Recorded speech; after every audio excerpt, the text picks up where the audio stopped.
Tata company उस जमीन को रैयत को नहीं लौटा के उसको सार्वजनिक स्थल घोषणा कर देता है। आज रघुवर दास जो प्रोफेशनल कॉलेज बनाया सिद्धगुड़ा में, वो रुदन भूमिज की जमीन है। नमस्कार, सुशल संवाद में स्वागत है। मैं शशि भूषण। और झारखंड में जल, जंगल और ज़मीन की जो संघर्ष की कहानी है, लड़ाई है, काफ़ी पुरानी है। यहाँ पर हमेशा से जो है जंगल और ज़मीन को बचाने के लिए जो यहाँ के लोग हैं वो संघर्ष करते रहते हैं। अभी जो मामला है वो जमशेदपुर से जुड़ा है, टाटा स्टील से जुड़ा हुआ है।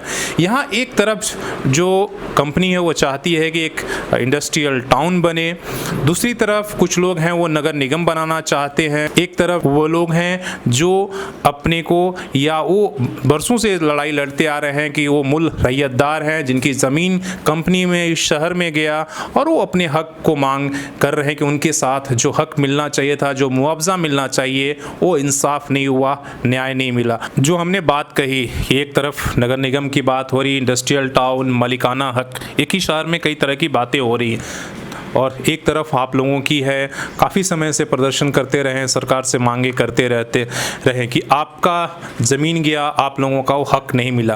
क्या कुछ है उसको आप समझाने की कोशिश करें। मैं हरमोहन महतो, झारखंड आंदोलनकारी। आज आपके माध्यम से मैं बोलना चाहता हूँ, चूँकि टाटा कंपनी का स्थापना काल से ही हमारे पूर्वज यहाँ पे जो है ज़मीन आपसी और जो है नौकरी और जो है यहाँ पे मुआवजा की मांग को लेकर संघर्ष करते हुए आ रहे हैं। लेकिन दुर्भाग्य की बात है कि तत्कालीन बिहार सरकार हो, चाहे ब्रिटिश की सरकार हो और वर्तमान झारखंड की सरकार हो, ये छोटनागपुर के जो ये क्षेत्र है, यहाँ पे जो टाटा कंपनी बसा है और काफ़ी ज़मीन जो है आदिवासियों और मूलवासियों से ज़मीन अधिग्रहण एवं समझौता के बाहर अधिग्रहण के बिना अधिग्रहण का भी कम से कम 50,000 एकड़ ज़मीन जो है ये कब्जा करके रखा हुआ है, जो मानव अधिकार और संविधान कानून का खिलाफ है, गैर कानूनी है और ये जो है संगीन अपराध है। तो दुर्भाग्य की बात है कि ये लड़ाई हमारे पूर्वज लड़ा है, 1909 से संघर्ष करते हुए आ रहे हैं। चूँकि टाटा जमींदारी के खिलाफ 1909 में बिरली मोजा के रघुनाथ महतो वो पहला जो है टाटा जमींदारी के खिलाफ 1909 में टाइटल शूट किए थे और उसके बाद से निरंतर जो है ये संघर्ष करते लोग आ रहे हैं जो टाटा में विस्थापित हुए हैं। टाटा कंपनी शुरुआती दिन में मात्र जो है 3,000 एकड़ से अपना जो है यहाँ पे कंपनी शुरू की थी। बाद के दिनों में 18 मोजा के लोग जो विस्थापित हुए हैं, यहाँ पे जो है यहाँ पे अवैध रूप से गैरकानूनी ढंग से इस ज़मीन को कब्जा किया गया है, जिसका ना मुआवजा दिया, ना नौकरी दिया है, ना ही उसकी ज़मीन आपसी किया है। लेकिन ये प्रावधान है, चाहे किसी भी कानून के तहत ज़मीन लिया गया है, लेकिन उसमें ये प्रावधान है कि ये प्रावधान ये है, चूँकि 1769 में जब इनको बंगाल से दीवानी मिला, उसके बाद यहाँ के लोगों ने ज़बरदस्त संघर्ष किया। उसके परिणाम 1869 में एक कानून बना। उस कानून में यहाँ का मुंडा, यहाँ का उरांव, यहाँ का संताल, यहाँ का कुड़मी, महतो, 13 जनजाति जो सूची में शामिल था, सारे लोग जो उस 1869 का कानून में वो जो है उसमें व्यवस्था था। उस कानून को जो है वो लोग ख़त्म करके 1894 में ब्रिटिश एक कानून बनाया और उस कानून के तहत यहाँ टाटा कंपनी जो है ज़मीन अधिग्रहण किया या यहाँ के तत्कालीन जो है धलबुंग के राजा और ब्रिटिश सरकार के साथ अपना जो है समझौता करके उस ज़मीन पर जो है कब्जा किया है, लेकिन अवैध रूप से किया है, गैरकानूनी ढंग से किया है। इस मांग को लेकर आप लोग क्या सरकार के पास कभी गए और क्या रिस्पॉन्स रहा? अगर कब्जा है तो कानूनी तरीके से नहीं हो तो सरकार को भी इसकी बात होगी, इसलिए कि लंबी लड़ाई, आप 100 साल पीछे की बात कर रहे हैं, 100 साल से भी ज़्यादा हो गया, 1909 और आज जो है हम लोग 1920 में बैठे हैं। इस संदर्भ में 2015 में खरसवां के माननीय विधायक दशरथ गगराई जी झारखंड विधानसभा में वहाँ सवाल खड़ा किया था, जो हमारे पास कॉपी है।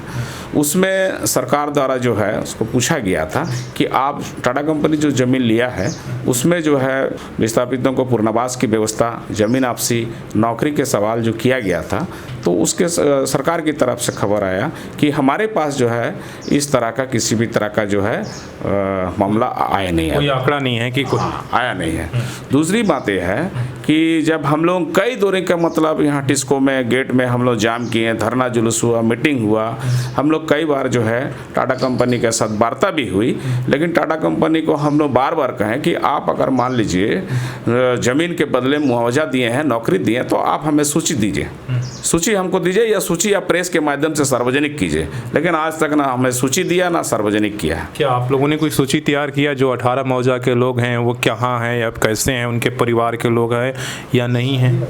लगभग हम लोग जो है सूची कुछ तो तैयार किए हैं और हम लोग बाकी सूची भी हम लोग तैयार कर रहे हैं। लगभग हम लोग के पास सूची है, जो लोग विस्थापित हुए हैं आज भी ये लोग जिंदा हैं। तो मेरे ख्याल से हमको लग रहा है कि ये जो ज़मीन हमारा जो लिया है, ज़मीन लेने के बाद ज़मीन आपसी करने का प्रावधान है, लेकिन दुर्भाग्य की बात है आज 50,000 एकड़ ज़मीन में हमारा ज़मीन जो लौटाने का था, चूँकि पर्पस उसका जो ज़मीन लेने का पर्पस था इंडस्ट्रियल पर्पस, तो इंडस्ट्रियल पर्पस अब इंडस्ट्री आपकी बन गई है, तो खाली वैकेंट जो ज़मीन शहर के अंदर में जो है वो ज़मीन रैयत को लौटाना है। टाटा कंपनी उस ज़मीन को रैयत को नहीं लौटा के उसको सार्वजनिक स्थल घोषणा कर देता है, कहीं खेल का मैदान बना देता है, कहीं मंदिर बना देता है, कहीं मस्जिद बना देता है, तो कभी क्लब बना देता है।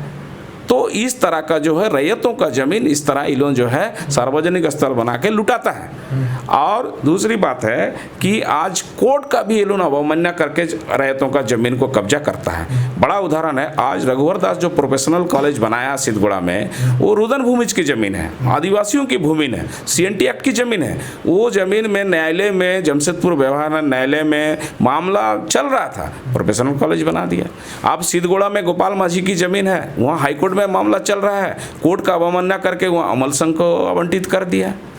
तो ये जो है मानवाधिकार आयोग, यहाँ संविधान, यहाँ जो है पेशा कानून, यहाँ 5th शेड्यूल, यहाँ पे जो है समता जजमेंट, इतना सारा कानून रहने के बावजूद भी कानून का उल्लंघन करके, संविधान का उल्लंघन करके यहाँ पे जो है, और सबसे बड़ी बात है कि यहाँ के जिला प्रशासन, राज्य की सरकार आपको बता दे रहे हैं कि सब जो है सब आपको बता दे रहे हैं इस मुद्दे पर कोई भी आपको बता दे रहे हैं कि यहाँ के रैयतों के साथ नहीं है, यहाँ के विस्थापितों के साथ नहीं है, ये उद्योगपति और पूंजीपतियों के साथ है।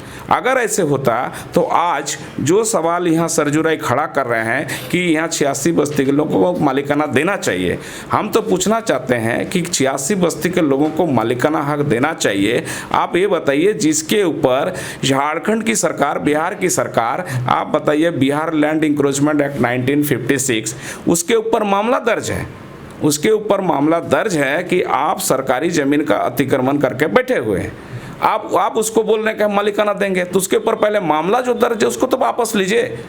आप वो तो सरकार के नज़र में वो तो दोषी है कि वो गैर कानूनी ढंग से आपका ज़मीन को कब्जा रखा है, फिर उसको आप मालिक बनाना चाह रहे हैं। मेरा यह कहना है कि ये 2006 में जो झारखंड राज्य के जो राज्यपाल थे प्रभात कुमार के समय, उन्होंने एक अधिसूचना जारी करके कि यहाँ पे जो मूल रैयत जिसकी ज़मीन पर टाटा कंपनी बसा है, टाटा के शहर बसा है, जिसको मुआवजा नहीं मिला है, नौकरी नहीं मिला, ज़मीन आपसी उनकी नहीं हुई है, वैसे लोगों को खोज किया जाए, मूल रैयत को खोज किया जाए। मूल रैयत को खोजने से ही जो है इस समस्या का हल हो सकता है। लेकिन यहाँ पे जो है, यहाँ 5th शेड्यूल अनुसूचित क्षेत्र है, 5वीं अनुसूचित क्षेत्र है। दूसरी बात यह है कि हम जो बोलना चाह रहे हैं कि जब टाटा कंपनी ये जो ज़मीन जिस समय लिया है, उस समय यहाँ पे 13 जातियाँ जो अनुसूचित जनजाति के अंतर्गत आता है, वो हम गजट लेगा के आए हैं, भारत सरकार के गजट है। तो उस समय जैसे मान लीजिए कुर्मी महतो, इसका बहुत ज़्यादा ज़मीन है इसका। उसी तरह यहाँ पिछड़ा में गौड़ जाति के लोग हैं, कुम्हार जाति के लोग हैं, बुस्टम जाति के लोग हैं, कमार जाति के लोग हैं, तो बहुत पिछड़ा जाति का लोग भी मतलब जो है उसका जमीन है। लेकिन उस समय 13 जातियां जो है अनुसूचित जनजाति में शामिल था, जिसमें कुर्मी महतो भी था। तो ये हम कहना चाहते हैं कि ये जमीन जो है, आप सीधी सी बात है, CNT एक्ट का उल्लंघन हुआ है। बिहार भूमि सुधार अधिनियम जो 1950 में बना है, उस कानून का भी उल्लंघन हुआ है। इसलिए कानून हुआ कि बिहार भूमि सुधार अधिनियम जब 1950 में लागू हुआ, तो यही टाटा कंपनी जो है पटना हाई कोर्ट में 83 तक इस मामला को इसको इम्प्लीमेंट नहीं होने दिया छोटनागपुर की धरती में। हम तो यही बोल रहे हैं कि हमेशा कानून का, संविधान का उल्लंघन टाटा कंपनी किया है, ये तो संगीन अपराध है। तो एक नियम कानून कौन पालन कराएगा? सरकार कराएगी।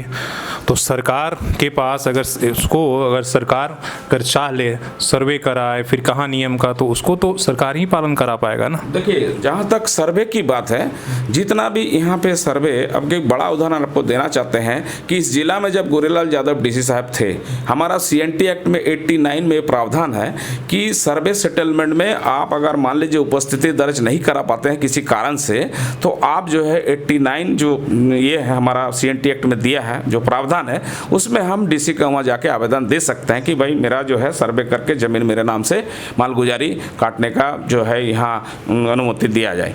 तो उसमें क्या हुआ, यहाँ पे गोरेलाल यादव का हम तो मांग करते हैं सरकार का कि गोरेलाल यादव के समय में जो ज़मीन यहाँ जमशेदपुर में जो ज़मीन का जो घोटाला हुआ है, और आदिवासी मूलवासी जो 1908 और 1937 के माने खतियान में उसका नाम है, और उसको जो है पिछला सर्वे सेटलमेंट में उसको राजस्व और मालगुजारी देने का मतलब निर्धारित किया था, उसको भी जो है यहाँ बिहार सरकार के नाम से खाता खोल के टाटा कंपनी के नाम से 56 से 40 साल का लीज कर दिया।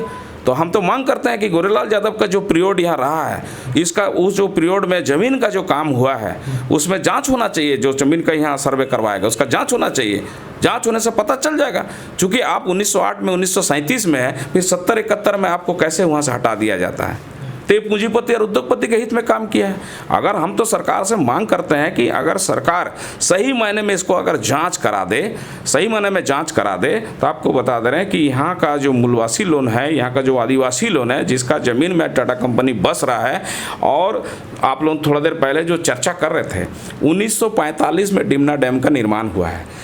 उस डिमना डैम में आपको बता दे रहे हैं मिर्जाडी और लाइलम जो है, मिर्जाडी और लाइलम पंचायत का उस समय राधा गोविंद सिंह जो है राजा थे। राधा गोविंद सिंह के साथ टाटा कंपनी के साथ समझौता के तहत डिमना डैम का निर्माण किया गया, लेकिन बड़ी दुर्भाग्य की बात है, ना वहाँ मुआवजा दिया गया, ना नौकरी दिया गया। और सबसे बड़ी बात है कि अभी आसीन का महीना चल रहा है, अभी धान का फूटने का समय है, अब डिमना डैम का जल प्रभाव से जो है वो धन नष्ट हो रहा है, और उसको जो है नहीं दिया जाता। तीसरी बात है कि आज ये जो सुनारी एयरपोर्ट है, सुनारी एयरपोर्ट हिमसागर मौजा के अंतर्गत आता है।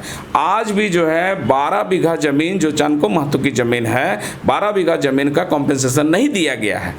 चलिए, मुद्दा बहुत है और एक बार में इसको नहीं समझ जाएंगे, इसलिए कि ये 100 सालों से भी अधिक का इतिहास है और काफ़ी कुछ उलझा हुआ है, और कई ऐसे परिवार यहाँ हैं भी और कई नहीं भी हैं। उनको पता लगाना आखिर क्या कुछ है, इसको समझना, इसके लिए समय चाहिए और इच्छा शक्ति चाहिए। काफ़ी कुछ उलझा हुआ है और हम भी समझने की कोशिश करते हैं, और जो जो भी पक्ष आते हैं अपनी बातों को लेकर वो आप तक पहुँचाने की कोशिश करते हैं कि आखिर क्या कुछ है।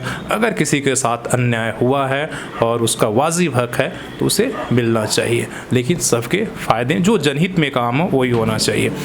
अपने सहयोगी CH राममूर्ति के साथ मैं शशि भूषण, सोशल संवाद न्यूज़, झारखंड।